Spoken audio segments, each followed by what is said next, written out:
AITA for the comment I made after my brother-in-law insulted my career.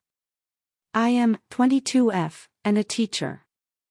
I came home from school yesterday in not the best mood, and my fiancé, Jake, 25M, immediately noticed I wasn't acting like myself. He asked me what happened, and although I didn't really go into too much detail, I told him it was a rough day at work. Then Jake's brother, Daniel, 31M, who is currently staying with us, chimed into the conversation from across the room. He said that I didn't have a right to complain because teachers are glorified babysitters, and that if I had a real job, maybe he'd understand.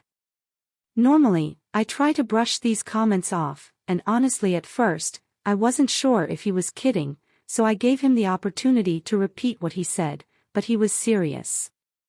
The second time, he added that he didn't understand why I didn't want to do something meaningful and productive with my life.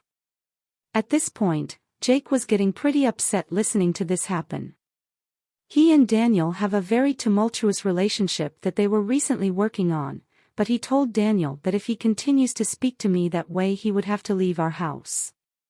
It is also important to add here that Daniel works really long hours in a hospital, has a 2-year-old daughter, and has commented previously about how he wishes he had more time to spend with her.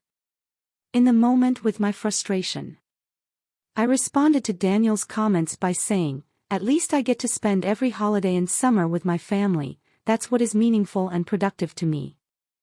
Daniel stormed out, and shortly after I felt really bad about what I'd said. I asked Jake if I should text Daniel and apologize or wait for him to come back and do it in person. Jake said that I'm NTA, and that Daniel needs to be the first one to apologize to me. Jake even went as far as to say that if I did not receive an apology, Daniel would not be at our wedding, which I think might be a bit extreme. I can see both sides here. Daniel did start the argument, and enter a conversation that wasn't about him to begin with quite aggressively, but I'm now unsure if my comments were out of line. Should I apologize to Daniel?